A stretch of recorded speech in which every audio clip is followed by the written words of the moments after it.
El orgullo de la libertad. Paul B. Thompson. Audiocuento editado por Juan Pablo Flores Montaño.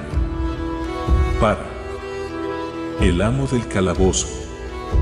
2024.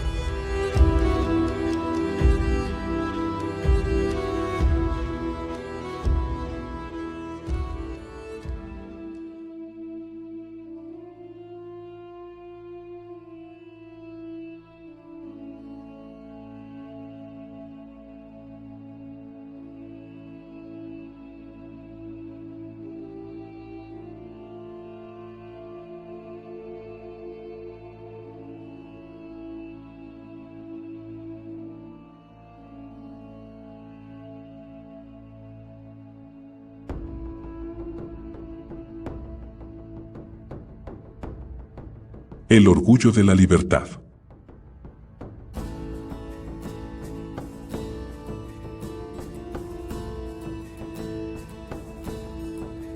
El viento barría el cielo, empujaba las nubes por encima del poniente y hacía oscurecer el día antes de tiempo. El remolino constante de las hojas y las ramas al doblarse amortiguaban el sonido del explorador que se aproximaba, pero Bitrad podía verlo perfectamente. Cabalgaba con esfuerzo, doblado hacia adelante sobre el cuello de su cabalgadura.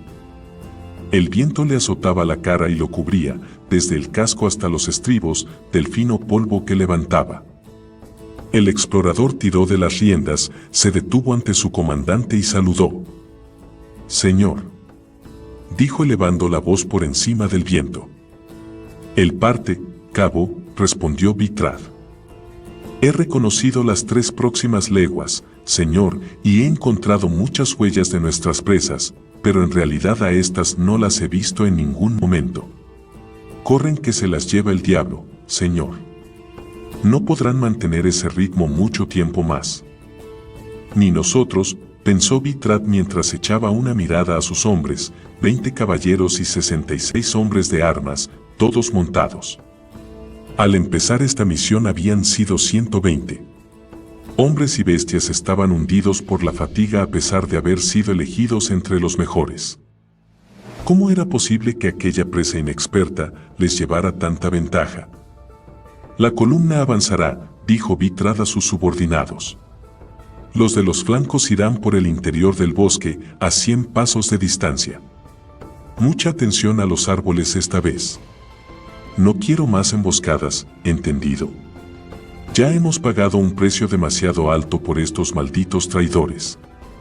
Hizo una señal a su portador de mapas para que se acercara. El caballero puso su cabalgadura a la par de la de Bitrad. «Mapa», rugió Bitrad. El joven encontró el mapa más reciente de los alrededores y se lo entregó a su comandante. Bitrad desenrolló el pergamino y trazó sobre él el camino con un dedo enfundado en el guantelete. «El río Alanlas está a 6 leguas de aquí. ¿Qué ciudad es esta que está directamente en nuestro camino?» «Blancopa», respondió su sargento mayor, Benda. «Como ciudad no es gran cosa, señor. Apenas una docena de chozas de madera y piedra sobre un llano cenagoso. Población, desconocida, a lo sumo algunos centenares. Gentuza del río, escoria que vive al margen de nuestra ley o de cualquier ley. ¿Defensas? Una empalizada de troncos en los 3 lados que no dan al río, defendida por una milicia ciudadana». La luz empezaba a decaer.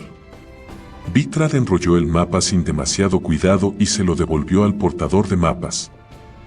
«Parece evidente que el enemigo se dirige a Blancopa», dijo. «Quedarán atrapados allí, de espaldas al río». «¿Y si hay una embarcación esperándolos?», preguntó Jorn, el segundo de Bitrad. «Requisaremos un barco y lo seguiremos», contestó Bitrad confiadamente. «Los fugitivos, por quienes hemos recorrido un camino tan largo y tan duro, no se escaparán». Los guerreros formaron en columnas de a 2 para reanudar la persecución. Bitrad bajó la celada de su casco y ocupó su puesto a la cabeza de sus hombres. Parecía una oportunidad de oro, de esa clase de oportunidades que cimentan la carrera de un hombre. Bitrad Lanzarroja veterano de la Orden de los Caballeros de Taquisís, fue asignado al servicio de Egil Libeskil, señor del Castillo Negro. Lord Libeskil era el jefe de la Orden para la Paz y el Orden en Qualinesti Meridional y, como tal, un hombre muy poderoso y temido. Su plaza fuerte era el Castillo Negro, de reciente construcción, que dominaba la tranquila ciudad de Fara, en las lindes del Gran Bosque Meridional.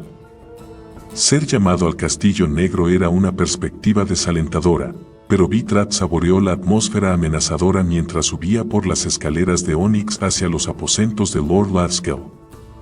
Hacía tiempo que esperaba que lo asignaran al Castillo Negro, donde el poder habitaba en las sombras y se hablaba en susurros de las decisiones sobre la vida y la muerte. Que otros buscaran una fama efímera en el campo de batalla, Vitrat soñaba con servir a la Orden de una forma más sutil y efectiva. Fue recibido en silencio y conducido a presencia de Lord Lathskel. El señor del Castillo Negro no tenía más de 46 años y todavía conservaba el pelo y la barba rubios. Iba totalmente vestido de terciopelo negro y llevaba una diadema de azabache sobre la frente y el collar de oro de su cargo en torno al cuello. Sentado ante una gran mesa de nogal, Lord Lathskel puso a un lado el documento que estaba leyendo al entrar Vitrat. ¿Sois Lanzarroja?, preguntó, estudiando a Vitrat con sus ojos descoloridos. A vuestro servicio, gran señor, respondió Vitrat con una reverencia. Libeskil le alargó una hoja de pergamino que se deslizó con facilidad sobre la superficie pulida de la mesa. Vitrat la recogió. ¿Significan algo para vos estos nombres? Los estudió rápidamente. Eran todos nombres de elfos. Son todos destacados Qualinestis, mi señor. Veo a primos del orador, miembros de las familias de Berintanlas y de Ambrodel, vástagos de la Casa de las Piedras Preciosas del cultivo, de la silvicultura. Son algunas de las personas de más alta cuna de la provincia. La mitad de ellos han desaparecido, explicó Libeskil. Vitrat dejó la lista. Mal asunto, mi señor. De la peor índole. Han huido de Fara para escapar a la autoridad de la Orden, en algunos casos llevando consigo considerables tesoros. Se me ha encargado la tarea de parar esta sangría de fortunas y de nobleza. Vitrat se hizo una idea de lo que se avecinaba. ¿Alguna pista sobre lo que ha sido de los elfos desaparecidos, mi señor? Ninguna, respondió Libeskil con expresión ceñuda, cogiéndose el aguzado mentón entre el pulgar y el índice. Da la impresión de que se hubieran esfumado totalmente. De haber aparecido algún duende en otros países, nuestros agentes nos hubieran informado, pero no ha sido así. Tampoco se han puesto en circulación sus tesoros. No podemos permitir que la población se escurra como la arena de un reloj. Si empiezan los ricos y los nobles, la población llana lo seguirá, y de continuar este éxodo descontrolado, es posible que la Orden acabe gobernando sobre una provincia vacía. Malo para el prestigio y para los impuestos, dijo Vitrat para sus adentros, y en voz alta preguntó. ¿Qué debo hacer, mi señor? Libeskil rebuscó entre los papeles sueltos que tenía sobre la mesa, dejando ver en un momento una daga de aspecto siniestro. El color verde de su hoja revelaba que estaba envenenada. El señor del Castillo Negro encontró lo que estaba buscando. Un informante de las tierras de una noble familia llamada Berintanlas nos advirtió de la inminente huida de sus señores. Vendieron todas sus posesiones a cambio de oro y acero y se están aprovisionando para el viaje. Tengo a otros vigilando la casa. Cuando partan, lo sabré. Quiero que vos, Vitrat Lanzarroja, dirijáis un grupo selecto de hombres a caballo. Vuestra misión será perseguir a los elfos, averiguar con quiénes se van a reunir y a dónde van. Entonces, y solo entonces, quiero que los capturéis y los traigáis a mi presencia. Vitrat esbozó una sonrisa. Una empresa fácil y muy adecuada para él. No fallaré, gran señor, prometió. Procurad que así sea. Le proporcionaron hombres con muy buenos caballos y bien equipados. La mayor parte de los 120 provenían de los mejores cuerpos de la caballería ligera, y eran capaces de dominar y vencer a un ejército 5 veces más numeroso que ellos. Estuvieron acampados en los bosques de las afueras de Fara durante 5 días. Al 6º día, les comunicaron que los Qualinestis partirían esa misma noche. Una banda sombría de seres humanos y Calanestis los acomodaron en carros y partieron con ellos hacia el sudoeste. Vitrat comenzó una persecución distante, sigilosa. La primera emboscada fue embarazosa. Una partida de exploradores se encontró de lleno con una descarga cruzada de flechas que salían de las copas de los árboles. Para cuando llegó el grueso de los hombres de Vitrat, los arqueros se habían evaporado. El segundo desastre fue horroroso. En un intento de atrapar a los elfos que ahora huían abiertamente, Vitrat dividió su unidad en 2, enviando una columna delante para cortarles la retirada. Se suponía que la segunda columna empujaría a los elfos hasta la columna de avanzada, pero en lugar de eso, los perseguidores se dieron de bruces con una trampa atroz. Redes y lazos desmontaron a muchos caballeros y la mayoría de ellos fueron muertos mientras yacían indefensos en el suelo. Vitrat reorganizó su unidad.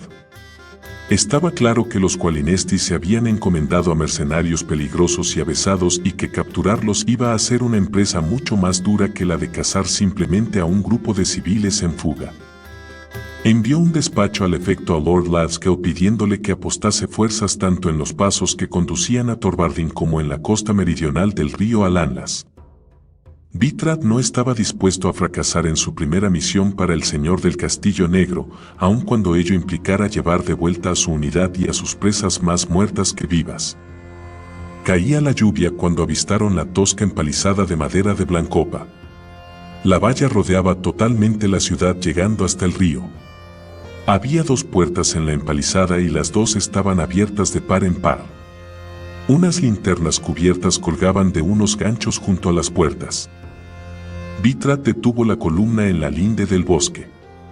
La niebla se cernía sobre el río y unas cuantas lámparas mortecinas cabeceaban en la oscuridad, tristes luces sobre una embarcación. El joven John puso su caballo al lado del de su comandante. ¿Qué os parece, mi señor? No tiene buen aspecto. La escena es a todas luces una trampa, pero no creo que tengamos más opción que entrar en la ciudad, dijo Vitrat. La lluvia empezaba a empaparle la región lumbar, por debajo de su armadura.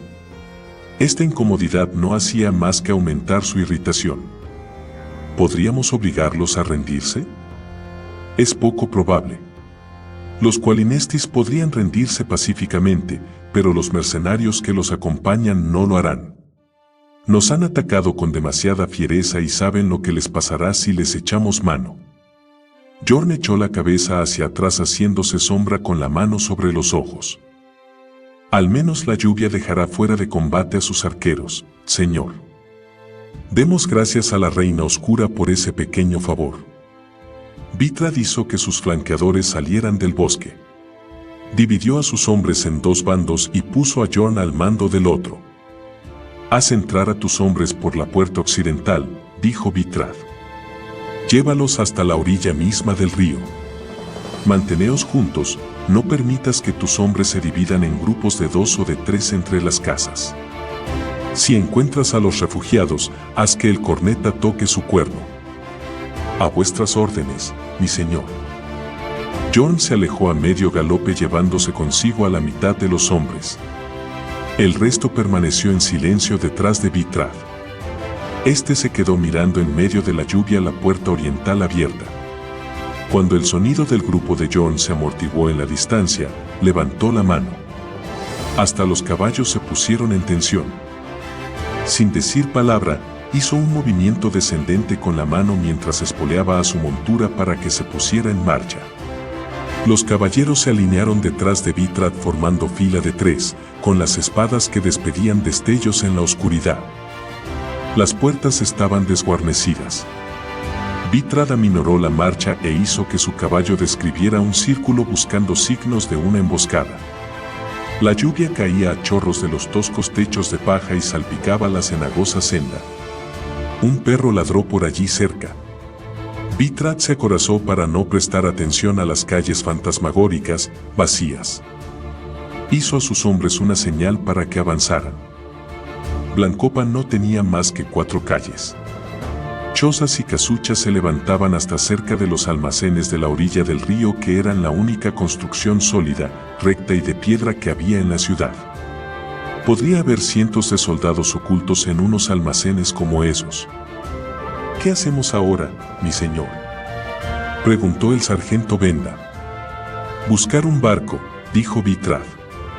Tienen que cruzar en barco. Los caballeros acercaron lentamente sus cabalgaduras hasta dejarlas paralelas a los muelles. La mayor parte de los atracaderos estaba vacía, pero delante de ellos había una galeota baja, poco sólida, con los remos recogidos.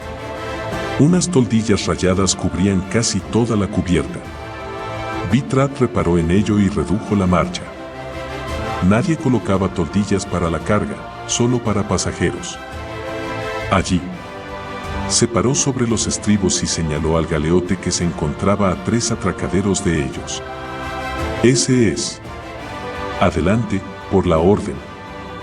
Apenas habían salido las palabras de su boca cuando las puertas del almacén más próximo se abrieron de golpe. Un torrente de personas harapientas, desaliñadas, salieron en tropel y se arremolinaron en torno a los caballeros, gritando a voz en cuello. Eran gentes de la ciudad, armadas con lo que encontraron a mano: martillos, hachas, remos rotos, cualquier cosa. Sobre los tejados aparecieron más enemigos que arrojaban jabalinas y piedras del tamaño de una cabeza sobre los hombres de Vitrat. Vitrat giró su caballo para hacer frente a la turba y descargó toda la fuerza de su espada sobre un hombre semidesnudo, de pelo largo, armado con un hacha de guerra. Intercambiaron golpes hasta que Vitrat golpeó la muñeca del hombre con la punta de su espada. El hacha cayó al suelo. El hombre trató de huir, pero Vitrat lo atravesó por la espalda y cayó de bruces sobre el barro. «Corneta. Haz sonar la llamada», gritó Vitrat ásperamente. El corneta se llevó a los labios el cuerno de bronce. Sus notas quejumbrosas no recibieron respuesta alguna del corneta de Jorn. En ese preciso momento, algo pesado salió como un rayo de la oscuridad. Golpeó a Vitrat con fuerza en el hombro y allí se mantuvo. Con los ojos llenos de lluvia, Vitrat no podía ver qué era lo que se había apoderado de él. De repente los dos se deslizaron del caballo y cayeron pesadamente al suelo. El frío metal intentó cortar la garganta de Vitrat. De no haber sido por la cota de malla, sin duda ese hubiera sido su final. Descargó con fuerza sobre su atacante el puño cubierto con el guantelete, y el asesino lo esquivó con sorprendente agilidad. Vitrat se incorporó en el barro y pudo ver el rostro salvaje y demoníaco de su atacante, un calanesti con todas sus pinturas de guerra. El elfo de los bosques sujetó la daga entre los dientes y se alejó de un salto, perdiéndose entre la maraña de caballos y hombres. Vitrat se puso de pie y vio lo que parecía toda la población de Blancopa vuelta contra ellos. La presión era tal que los caballeros se veían empujados hacia el muelle donde estaba amarrada la galeota. Había perdido de vista su caballo, de modo que recogió su espada del fango y volvió a la lucha. La mayoría de sus hombres también luchaba a pie y seguía retrocediendo por el muelle bajo de la presión de varios cientos de villanos beligerantes. Vitrat se topó con los hombros del sargento Benda. «Nos estamos quedando sin lugar para combatir, señor», dijo el viejo veterano. «¿Sabes nadar?», preguntó Vitrat. Era una pregunta sin sentido. Ningún caballero podía nadar vestido con la pesada armadura. El único espacio que quedaba era la galeota que estaba a la espera. Vitrat ordenó a sus hombres que pasaran por la tabla sin dejar de combatir. Cuando el último caballero estuvo a bordo, retiraron la escalerilla hacia cubierta. ¿Alguna señal de Jorn?, preguntó Vitrat, jadeante. Benda sacudió la cabeza. «Nada, señor». No es de extrañar si tuvo la misma recepción. Con sogas y rejones, los blancopanenses trataban de cubrir la brecha entre el barco y la orilla para atacar a los caballeros. Los hombres de Vitrat se las veían y se las deseaban para impedírselo. Mientras el combate proseguía, Vitrat se dirigió bajo cubierta. Ante su sorpresa, la galeota tenía a bordo una tripulación completa. 40 remeros estaban situados en sus puestos escuchando la conmoción de arriba. Vitrat coligió que 4 hombres mejor vestidos eran los oficiales del barco. Uno de ellos, el más alto, se adelantó. Debía de estar al mando. Vitrat amenazó al hombre con la punta de su espada. «Tú. ¿Cuál es tu nombre?» El hombre de pelo pajizo llevaba un pañuelo que le cubría la mayor parte de la frente. «Zoran, para servir a vuestra señoría». ¿Eres el capitán de este barco? No, solo soy el primer piloto. Vitrat frunció el ceño. ¿Qué barco es este? El surcador de las aguas. ¿Hay alguien más a bordo? ¿Algún mercenario? Zoran intercambió miradas expresivas con sus compañeros. No, señoría. Vitrat presionó con la punta de su espada la carne blanda por debajo del mentón de Zoran. La verdad, o me cobraré tu cabeza. Es cierto, generoso señor. Los guerreros cogieron otro barco. ¿Qué otro barco? La cara de Zoran se estaba poniendo tan roja como un rábano. El culebra de los pantanos. Logró articular. El barco del capitán Nuno. Algo pesado golpeó contra la cubierta superior. Vitrat desplazó la punta de su espada del cuello de Zoran a sus riñones. «A cubierta, ahora mismo», dijo imperativo. ¿El resto de los oficiales también? Desde la popa se veía con claridad que los caballeros se iban replegando ante el ataque masivo de los villanos. Vitrat envainó su espada. «Poneos en marcha. Ahora este barco está bajo mis órdenes. ¿Está claro? Mi capitán está en tierra. No puedo partir sin él», protestó Zoran. Furioso, Vitrat cogió al primer piloto por el chaleco de cuero y lo empujó por encima de la barandilla. Vitrat echó mano de su espada mientras los demás se ponían tensos. Los marineros no se movieron, contenidos por la mirada de un panzudo oficial de más edad. No se oyó grito alguno, pero un sonido inconfundible indicó la caída de Zoran al agua. Vitrat puso los brazos en jarras y se enfrentó al resto de la tripulación. ¿Alguien más quiere desembarcar? No. ¿Quién le sigue en la línea de mando? El tipo panzudo que se presentó como Akan consiguió tartamudear que era él. «Zarpate inmediato», ordenó Vitrat. «Lo primero que tenemos que hacer es apartarnos de estos salvajes». ¿Lo habéis entendido? Claro que sí, su señoría. Akan gritó las órdenes oportunas y los remeros se dirigieron a los remos del lado de estribor y empujaron la galeota apartándola del muelle. Hubo numerosas salpicaduras al caer algunos al agua, seguidas de los gritos de socorro correspondientes. Vitrat esperaba que fueran villanos y no hombres suyos. Una vez apartados del atracadero, desplegaron el otro conjunto de remos y el surcador de las aguas se alejó suavemente de la orilla. Los caballeros, en cubierta, dieron vivas al verse liberados. Había dejado de llover, pero la niebla se había hecho más densa. Aparecieron antorchas en la orilla, rodeando los muelles más occidentales. Vitrat oyó el entrechocar de las armas que venía de esa dirección. «Hacia aquellos muelles», ordenó. La galeota siguió su rumbo, indiferente a las estacas y pilotes que sobresalían del agua. El sonido de la lucha se oía más alto. En ese mismo momento, la niebla se disipó mientras el surcador de las aguas se deslizaba sobre la corriente. Lo que quedaba del grupo de Jorn también estaba atrapado al extremo de un muelle. No quedaban muchos hombres, y los que quedaban eran víctimas de un encarnizado ataque. Vitrat sopesó la situación y en un instante tomó una decisión. «Señor Akan, embestid el muelle». «Embestidlo he dicho». Akan se puso blanco. «Eso es una locura. Hará que naufrague el barco y que se ahoguen todos los que están en el muelle». Vitrat cogió a Akan por el cuello y lo arrinconó contra la borda. «Apuntad entre el cuarto y el quinto pilón». «Hacedlo», gritó Vitrat, y sacando la espada, «hacedlo o moriréis aquí mismo». Tembloroso, Akan giró el timón y ordenó más velocidad. El agua se encrespó ante la presión de la aguzada y profunda proa del surcador de las aguas. Entre la turba que combatía sobre el muelle hubo quienes vieron el barco que se les venía encima y trataron de retirarse, pero la multitud era demasiado densa para moverse con rapidez.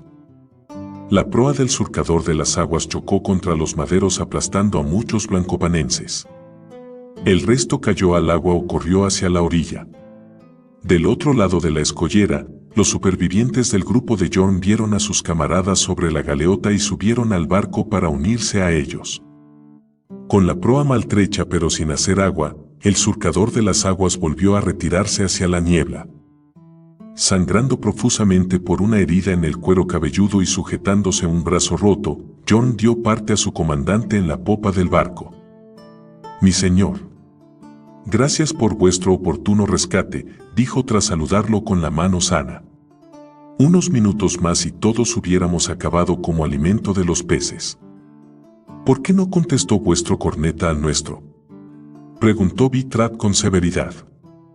«Murió en la primera arremetida de los blancopanenses», respondió Jorn enjugándose la sangre que le caía sobre los ojos. «Nos superaban 10-1, señor, y no teníamos lugar para maniobrar».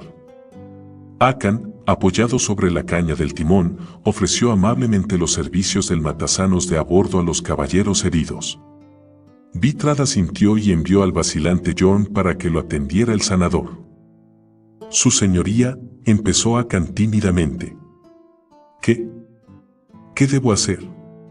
¿Qué rumbo debemos tomar?». Encerrado en medio de la niebla, el surcador de las aguas avanzaba firmemente río arriba, más o menos con rumbo este. Vitrat trató de horadar la niebla, como si pudiera despejarla a golpe de fuerza de voluntad, pero la niebla no cedió. ¿Ese otro barco, el Culebra de los Pantanos, a dónde se dirigía?, preguntó Vitrat. «No lo sé, señoría». Luno hizo subir a bordo a los pasajeros y se alejó internándose en la niebla. «No lo pude ver», el corpulento hombre de río retrajo la barbilla y frunció el ceño, en actitud pensativa.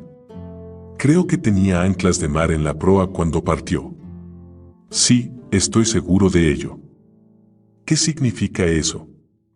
«Bueno, ya sabéis, señoría, los barcos de río no necesitan verdaderas anclas. Una piedra con una ranura es lo que usamos todos. Pero si uno tiene pensado cruzar el estrecho de Algoni, se necesitan anclas de verdad». «¿De modo que Luno llevó a sus pasajeros hacia el mar?», preguntó Vitrat y, ante el gesto de asentimiento de Akan, ordenó: «Llevadnos hacia allí, entonces. Iremos tras ellos». «Pero señoría, el surcador de las aguas no está equipado para el mar abierto». «¿Y la proa? La proa está casi partida». Vitrat descargó su espada sobre la barandilla arrancando una astilla de la madera de roble. «Haced lo que os digo. Si vaciláis una vez más, pondré a otra persona al frente y os tiraré por la borda como ya hice con vuestro amigo Soran». «Sí, graciosa señoría».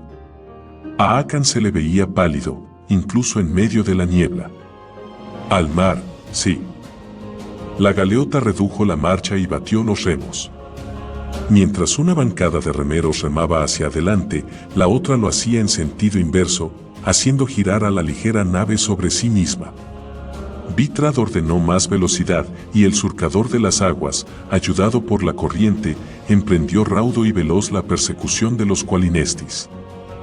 Durante una hora la galeota descendió por el Alanlas tras el rastro de su embarcación gemela. Cerca de medianoche las estrellas empezaron a asomar entre las nubes. El viento, que olía a sal, jugaba sobre sus rostros. Vitrat ordenó a la galeota que redujera la marcha y se detuviese. «Todos callados», dijo. «Escuchad». Las olas levantaban la proa de la galeota. Al principio todo lo que oyeron era el sonido amortiguado de las olas al romper. Pero poco a poco, A medida que sus oídos se acostumbraron al ruido de fondo de las olas y el viento, los hombres en cubierta identificaron un leve y rítmico sonido, el de unos remos que se movían en sus trabas. «Adelante, lentamente», murmuró Bitrad. El surcador de las aguas avanzó lentamente, horadando la niebla con su proa. Haciendo señas con las manos, Bitrad indicaba el rumbo que Akan debía hacer seguir al barco. Un punto de luz brilló sobre la cresta de una ola. Levantando la mano izquierda, Bitrad señaló la dirección. Una mortecina linterna anaranjada señalaba la popa de la embarcación inmóvil ante ellos. Era una galeota de 40 remos, igual que el surcador de las aguas. El nombre de la popa había sido borrado, pero cuando Bitrad dirigió a Akan una mirada inquisitiva, el barquero asintió solemnemente. Era el Culebra de los Pantanos. «Todos los caballeros en orden de combate, adelante», dijo Bitrad en un susurro. Envainó la espada y empezó a avanzar con sus hombres. Avanzaron sin pausa hacia el Culebra que se movía lentamente. Ambos barcos estaban totalmente fuera de la niebla del río, de modo que el surcador de las aguas era perfectamente visible para cualquiera que estuviese a bordo del Culebra de los Pantanos y que se hubiera tomado la molestia de mirar. En lugar de huir hacia adelante, la otra galeota redujo la marcha hasta detenerse. Se oyeron algunas salpicaduras y ruidos amortiguados.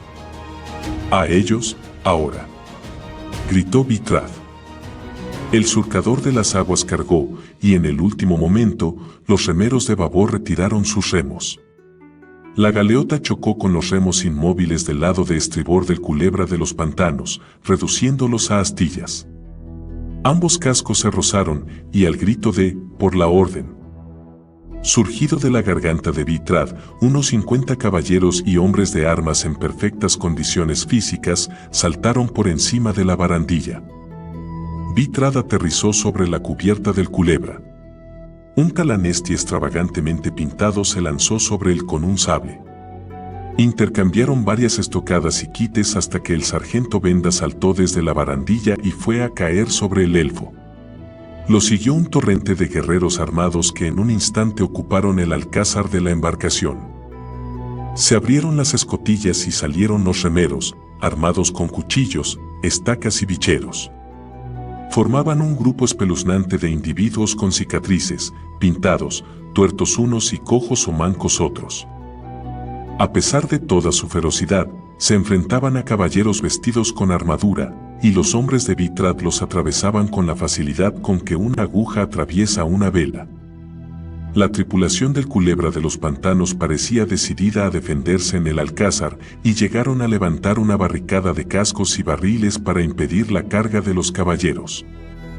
Hombres y elfos con cascos de hierro y auténticas espadas aparecieron detrás de la improvisada barricada, y Bitrad supo que habían topado con los mercenarios a los que perseguían. Los caballeros formaron una cuña de acero y se abalanzaron contra los toneles apilados. A pesar del cansancio y del peso de la armadura, Bitrad saltó sobre un pequeño casco describiendo un amplio arco con su espada. Un guerrero humano se interpuso en su camino y detuvo su espada en el reverso de un golpe defensivo. El mercenario tenía una espada más ligera y más larga, que oscilaba peligrosamente cerca del rostro de Bitrad. En lugar de forcejear con el hombre, de indudable habilidad, Bitrad cogió un cubo de madera de cubierta y lo utilizó para parar la aguda espada de su contrincante. 10 centímetros de acero atravesaron limpiamente la dura madera, pero el peso del cubo paró la descarga de la hoja. Cogiendo la espada con ambas manos, Bitrad descargó su espada y le quitó la rodela de las manos a su adversario. Este dio un salto hacia atrás, pero Bitrad lo alcanzó en el contragolpe de su arma abriéndolo desde el hombro hasta la cadera. Un golpe de plano con un hacha dio a Bitrad en el lado de la cara y lo hizo trastabillar. Tras golpear con la barandilla de babor, cayó de rodillas. Gritando obscenidades, un hombre de brillante cabeza rapada atacó a Bitrad con una espada en una mano y un gancho en la otra. El caballero paró el hacha con la empuñadura de su espada a pesar de que el gancho atravesó su cota de malla. Poniéndose trabajosamente de pie, Vitrad hizo perder el equilibrio a su enemigo y lo cogió por la garganta. Era como tratar de estrangular a un árbol. Después de algunos segundos de forcejeo, el mercenario soltó el gancho y trató de usar su mano libre para arrancarle los ojos a Vitrad. El caballero lanzó su cabeza hacia adelante y golpeó al hombre en la frente con la pesada celada de acero. Atontado y sangrando, el mercenario trató de retroceder, chocó con otro caballero y Vitrad le atravesó la garganta.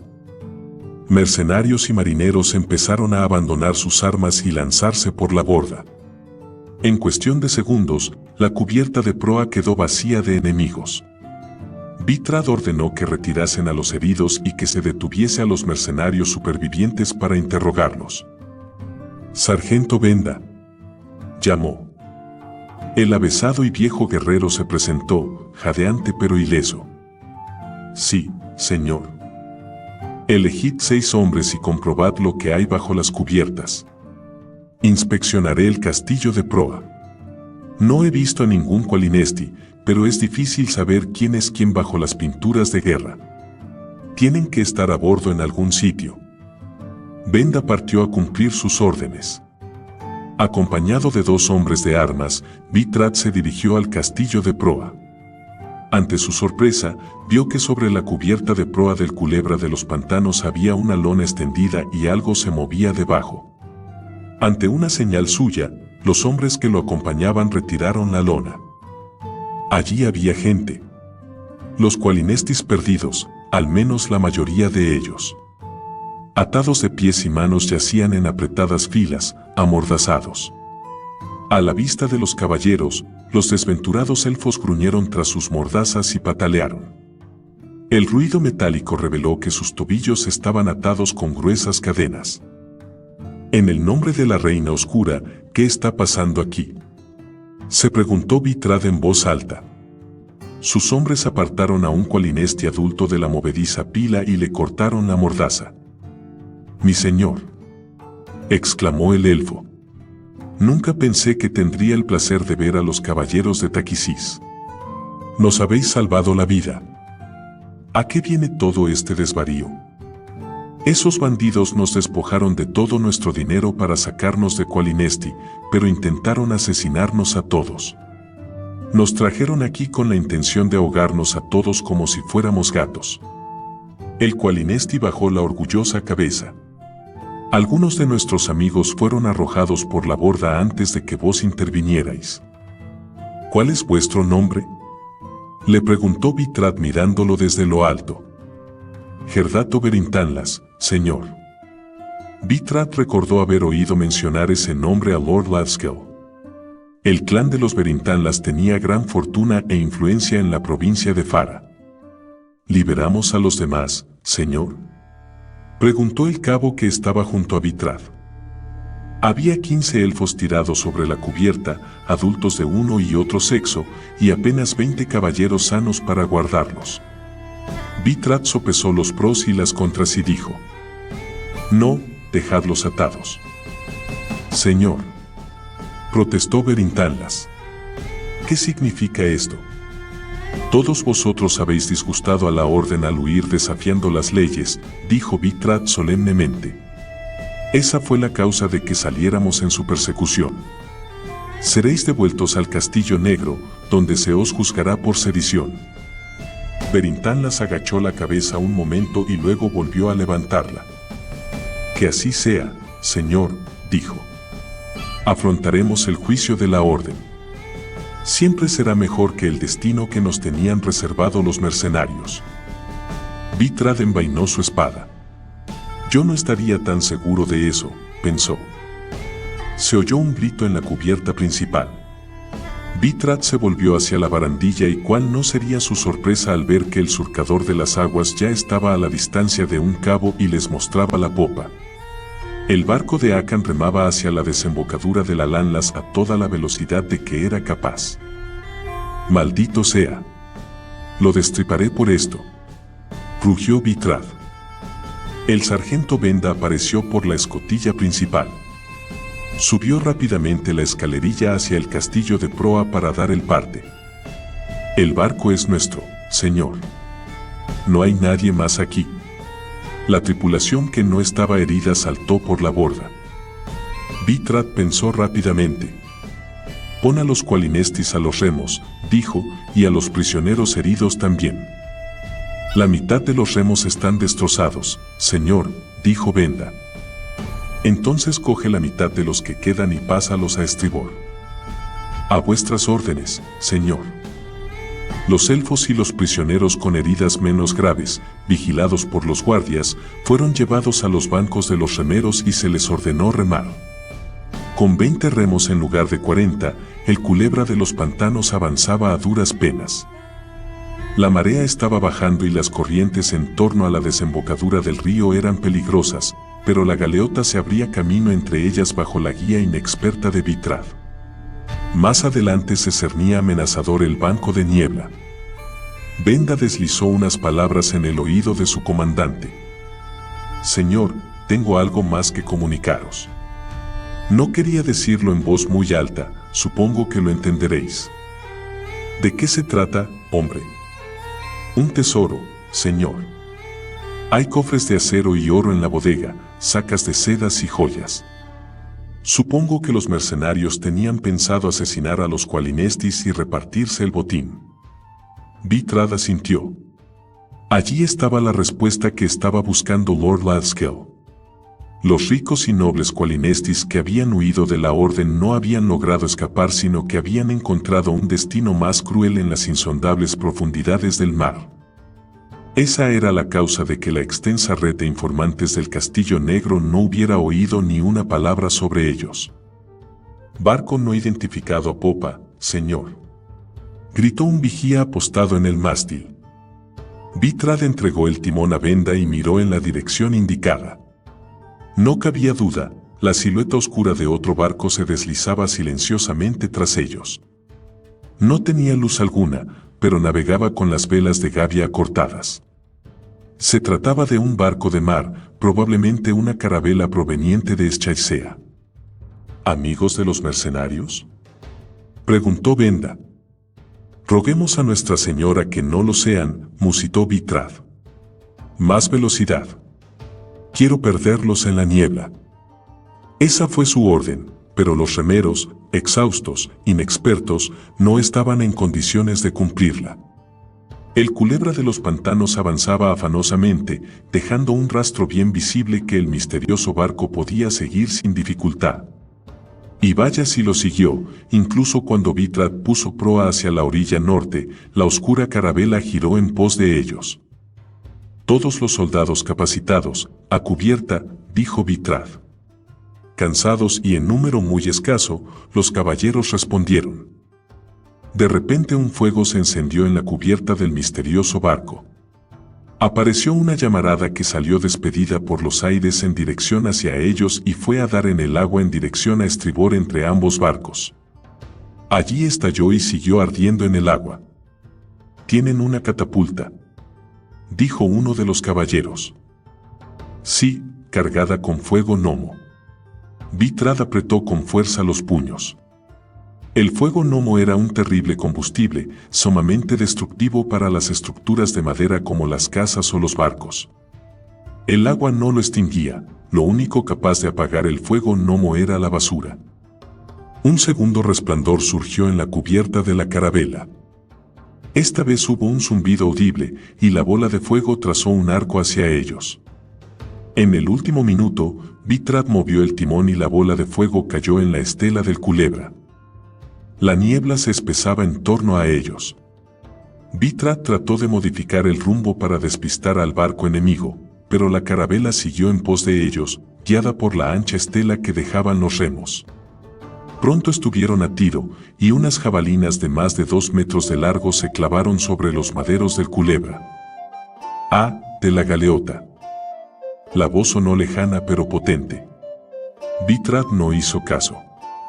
Si seguían avanzando, en un momento dado el río sería muy poco profundo para el casco de la carabela. La pregunta era, ¿sucedería eso antes de que los atacaran a cañonazos o les prendieran fuego? «¡Ah!, de la galeota. Bajad los remos u os hundiremos».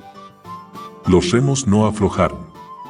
Los cualinastes habían oído los gritos y no tenían el menor deseo de morir encadenados a los remos como unos esclavos de galera. Empezaron a gritar pidiendo ayuda. Bithrath los conminó a seguir remando, pero el culebra de los pantanos perdió impulso y empezó a derivar hacia atrás con la corriente.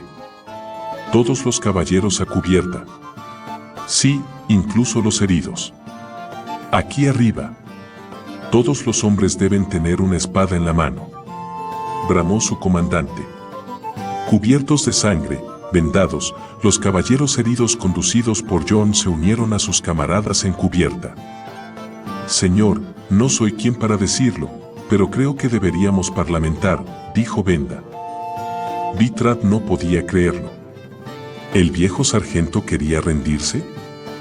Es un final honroso para una batalla, dijo. Pueden acribillarnos con las bolas de fuego y no seremos más que cenizas en el agua. ¿Qué sentido tiene morir así? Una lluvia de jabalinas cayó sobre la galeota poniendo punto final a las palabras de Benda. Un proyectil con punta de hierro clavó al viejo sargento al único mástil de la galeota. Bithrath comprobó de una mirada que no podía hacerse nada por él. El resto de las jabalinas cayeron sobre cubierta y dispersaron a los agotados y sangrantes caballeros. Con la sangre que le latía con fuerza en la cabeza, Bithrath pasó rápida revista a sus opciones. Estaba irremediablemente vencido.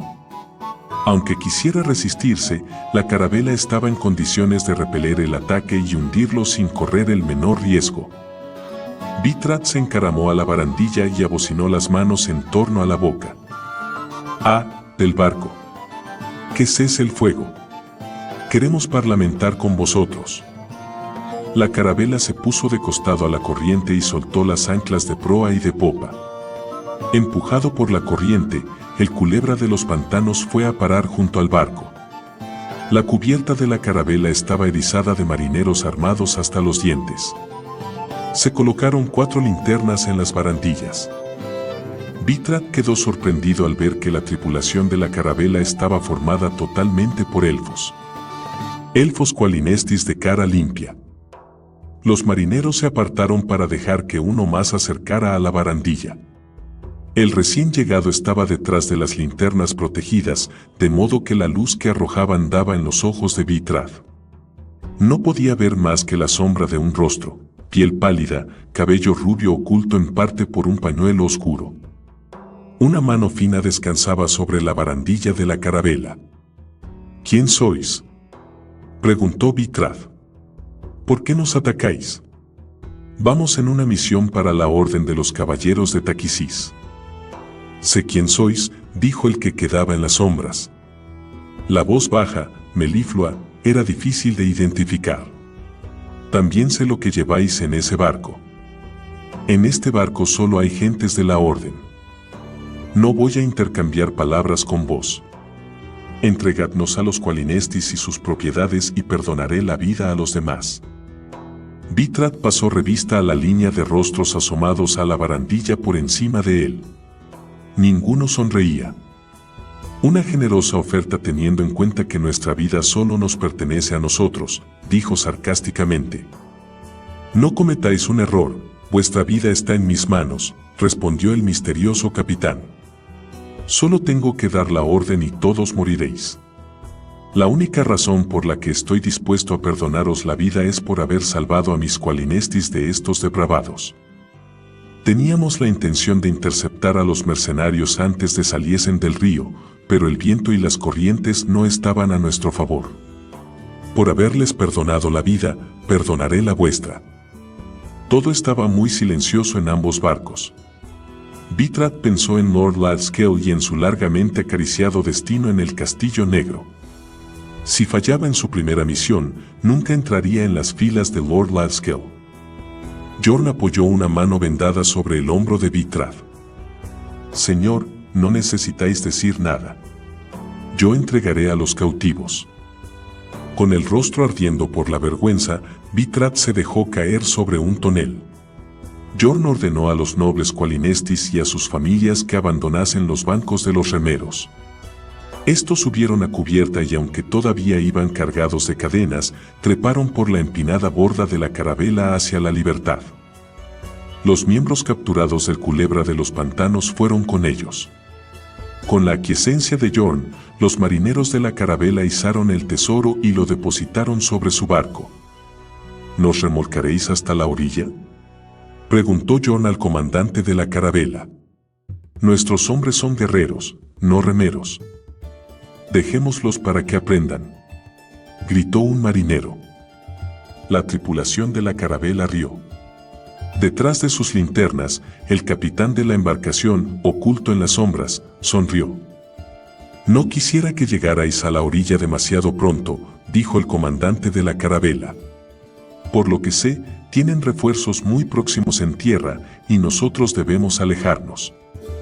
Adiós y gracias nuevamente por salvar a mi gente. Vitrat se puso de pie de un salto. ¿Quién sois? Dejadme ver vuestro rostro, para reconocerlo cuando os mate. Como respuesta, el capitán hizo retirar las linternas eliminando así las sombras. Vitrat vio el rostro sin dar crédito a sus ojos. ¿Soran? ¿El cobarde piloto del surcador de las aguas? Soran se quitó el pañuelo de lunares de la cabeza dejando ver una buena mata de pelo rubio. Me llaman la Leona, dijo el que habían conocido como Soran. Recordad bien mi cara, caballero. Podría ser lo último que vierais en esta vida. Arrojó una tela blanca a la cubierta de la galeota. En su interior había algo pesado. Se oyó el golpe al caer sobre la cubierta y rodó hasta pararse en el imbornal. Llevadlo a vuestros amos, dijo con orgullo. Lamento no haber podido plantarlo yo misma en tierra de los Qualinestis, pero un día no muy lejano lo haré. Adiós. Los marineros se valieron de pértigas para separar al Culebra de los Pantanos. Virando a favor de la corriente, la carabela sin nombre izó nuevas velas y se alejó en medio de la niebla. Lo último que los caballeros percibieron del misterioso barco fue el débil eco de las risas mientras los elfos desaparecían. Vitrat recogió el objeto envuelto en un trozo de tela. Resultó ser una bala de piedra de la catapulta, del tamaño de su puño. La tela era una bandera. Centrado en el campo blanco había una imagen negra y oro de un león rampante. El animal no llevaba nombre, pero a sus pies estaban escritas las palabras, el orgullo de la libertad. Señor. Señor. Jorn tuvo que llamar 4 veces a Vitrat antes de que éste respondiera.